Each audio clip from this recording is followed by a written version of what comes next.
جبکہ دفعہ 350 تعزیرات پاکستان میں ان 2 امور کی وضاحت کی گئی ہے جو ایک جبر کو جبر مجرمانہ میں تبدیل کر دیتے ہیں، یعنی فورس کو کرمنل فورس میں تبدیل کر دیتے ہیں۔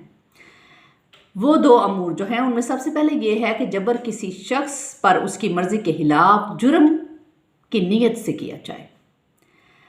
دوسری، جبر قصداً کسی شخص کو یعنی ارادتاً کسی شخص کو نقصان، خوف یا رنج پہنچانے کے لیے ہو۔ اگر زید گلی میں بکر کو جان بوجھ کر دھکا دے اس نیت سے کہ بکر کو نقصان ہو یا خوف ہو یا رنج پہنچے گا تو زید جبر مجرمانہ کا مرتکب ہوا۔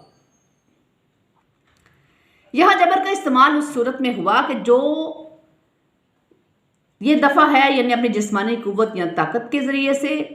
اسی طرح بکر ایک کشتی میں سوار جو دریا میں رسیوں سے بندھی ہوئی تھی بیٹھا ہوا تھا۔ زید نے جان بوجھ کر رسے کھول کر کشتی کو دریا میں دھکا دے دیا اور اس کی نیت یہ تھی کہ بکر کو نقصان یا رنج یا خوف پہنچایا جائے۔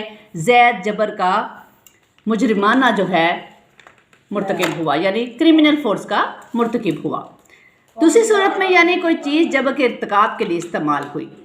اسی طرح بشیر طاہر پر طاہر کی بلا رضامندی اپنے کتے کو دوڑنے اور جپٹنے کی تحریک کرے اس نیت سے کہ طاہر کو کوئی انجری پہنچے یا خوف یا دکھ پہنچے گا تو بشیر تیسری صورت میں حیوان کو حرکت دے کر کرمنل فورس کا مرتکب ہوا۔ اسی طرح اگر ملزمان ایک شخص کو مارنے کے لیے لاٹھیاں اٹھا لیں جو اپنے بچاؤ کے لیے بھاگ رہا تھا تو قرار پایا کہ ملزمان جبر مجرمانہ کے مرتکب ہوئے۔ اسی طرح اگر شوہر اپنی بیوی کو حملہ لے جائے تو جبر مجرمانہ نہیں ہوگا، لیکن اگر شوہر بیوی کو رنج، خوف یا نقصان پہنچائے تو پھر وہ کرمنل فورس کا مرتکب ہوگا۔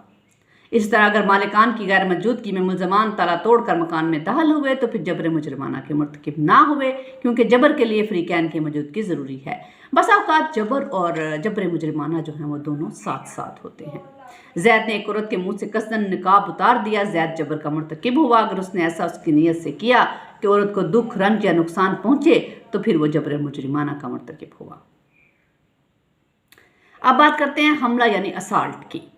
دفعہ 351 مجموعہ تعزیرات پاکستان کے مطابق whoever makes any gesture or any preparation intending or knowing it to be likely that such gesture or preparation will cause any person present to apprehend that he who makes the gesture or preparation is about to use criminal force, to that person is said to be commit an assault. جو شخص کوئی صورت بنائے یا تیاری کرے اس نیت سے کہ اس امر کے علم ہوتے ہوئے بھی کہ اس صورت بنانے یا تیاری کرنے سے کوئی شخص حاضر موقع پر تصور کرے کہ صورت بنانے یا تیاری کرنے والا شخص اس پر عنقریب جبر مجرمانہ کرنے والا ہے تو کہا جائے گا کہ مذکورہ شخص جو ہے وہ حملے کا مرتکب ہوا ہے۔ محض الفاظ کا استعمال حملے کی حد تک نہیں پہنچتا، لیکن اگر وہ الفاظ جو ملزم نے استعمال کیے ہیں اس کے اشارات اور کنایات معنی دے سکتے ہیں جس سے حملے کا جرم مکمل ہو جائے گا، یا پھر اگر کوئی ثبوت موجود نہ ہو تو ملزم فوراً یا اسی وقت حملے کرنے والا نہیں تھا تو محض ملزم کا کسی عمل کا مستقل یا بار بار کرنا اس کی جرم کی حد تک نہیں پہنچتا۔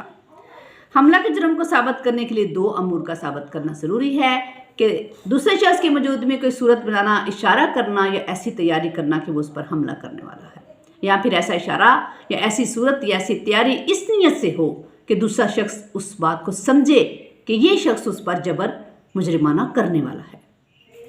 صرف کسی شخص پر مکہ اٹھانا جرم نہیں ہے، لیکن اگر کوئی شخص کسی دوسرے شخص پر اس انداز میں مکہ اٹھائے کہ اس کی نیت یہ ہو کہ یہ سمجھے، اگلا شخص یہ سمجھے کہ وہ حملے کرنے والا ہے تو پھر وہ شخص اسالٹ کا مجرم قرار پائے گا۔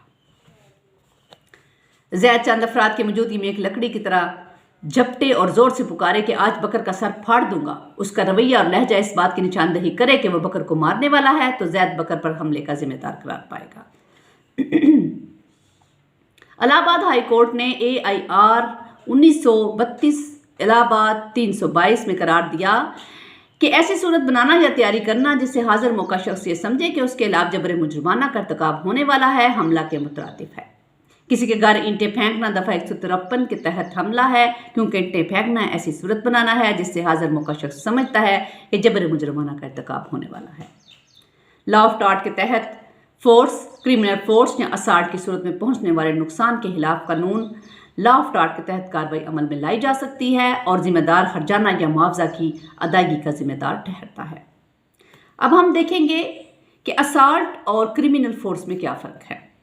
جبر مجرمانہ یعنی کرمنل فورس کسی نوعیت کی ہو، اس میں حملہ شامل ہے، جبکہ اسالٹ جو ہے وہ کرمنل فورس سے کسی حد تک کم تر چیز ہے۔ جو فعل نقصان، خوف یا رنج پہنچانے سے پہلے ادھورا رہ جائے وہ جبر ہے اور حملہ کی تعریف میں آ سکتا ہے، یعنی ضرب یا نقصان سے پہلے اگر جبر مجرمانہ کا قصہ کوتاہ ہو جائے تو وہ حملہ ہوتا ہے۔ تلوار نکالنا، خنجر ہاتھ میں رکھنا یا بندوق یا پستول کسی طرف سیدھا کرنا اگر کرمنل فورس کی نیت سے ہو تو حملہ ہے۔ حملے میں محض شکل بنانا یا تیاری کرنا اس نیت سے کہ دوسرا شخص یہ سمجھے کہ اس پر حملہ ہونے والا ہے کافی ہے، اس کے لیے کسی ہتھیار وغیرہ کی ضرورت نہیں ہے۔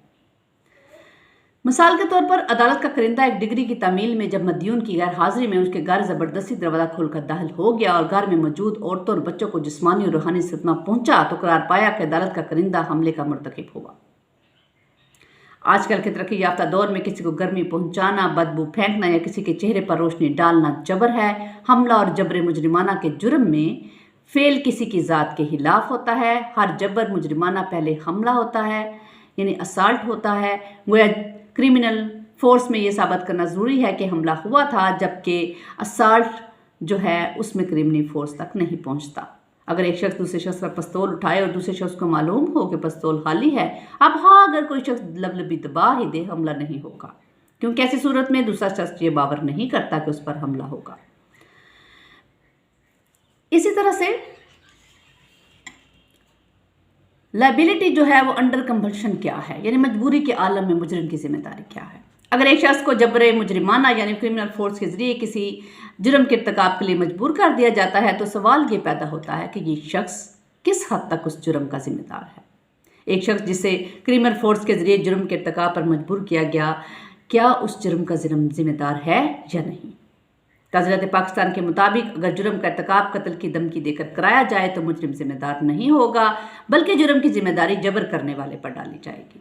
گویا جان کے خوف سے کسی جرم کا ارتکاب کرنا ذمہ داری سے یعنی لائبلٹی سے بچا سکتا ہے، لیکن اگر صرف مار پیٹ، خوف یا ڈر کی وجہ سے کوئی جرم کیا جائے تو ذمہ داری سے نہیں بچا سکتا۔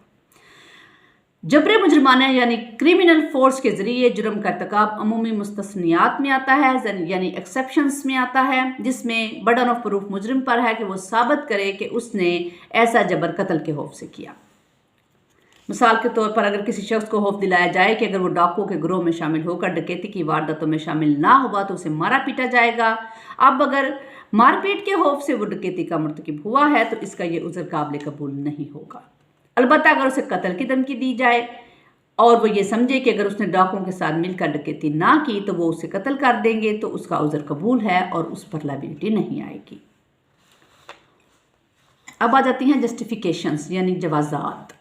اسالٹ فورس اور کرمنل فورس یعنی بیٹری کے خلاف لا آف ٹارٹ کی کارروائی میں چند امور جو ہیں ان کو بطور ڈیفنس پیش کیا جا سکتا ہے۔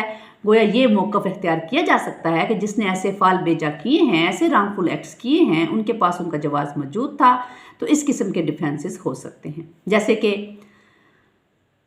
اسالٹ یا فورس یا بیٹری جو ہے وہ حفاظت خود اختیاری یعنی سیلف ڈیفنس کے تحت ہوا ہے۔ اس طرح جائیداد کا دفاع اور تحفظ مقصود تھا اور جو حملہ یا جبر یا مجرمانہ کے بغیر ممکن نہیں تھا، یا پھر مداخلت بیجا کے خلاف ایسا کرنا مجبوری تھی۔ اس کے علاوہ ایسا عمل والدین یا استاذہ کی طرف سے بچوں کی بہتری کے لیے تھا، یا پھر دوسرے فریق کی اجازت یا رضامندی اس میں شامل تھی، یا پھر قانون کارروائی کے تحت یا اس کے دوران ایسا ہوا، یا پھر پبلک پیس یعنی امن عامہ جیسے مسئلے سے نمٹنے یا امن کو بحال کرانے کے لیے ایسا کرنا ضروری تھا۔ یہ تھی کچھ اہم باتیں جو فورس، کرمنل فورس یعنی بیٹری، اسالٹ کے حوالے سے تھیں اور ان کے ڈیفنسز تھے جو آپ کے ساتھ شیئر کیے ہیں۔ نیکسٹ انشاءاللہ نیو ٹاپک کے ساتھ آپ کی خدمت میں حاضر ہوں گے۔ دعاؤں میں یاد رکھیے گا۔ اللہ تعالیٰ آپ کا اور میرا حامی ناصر ہو۔ شکریہ۔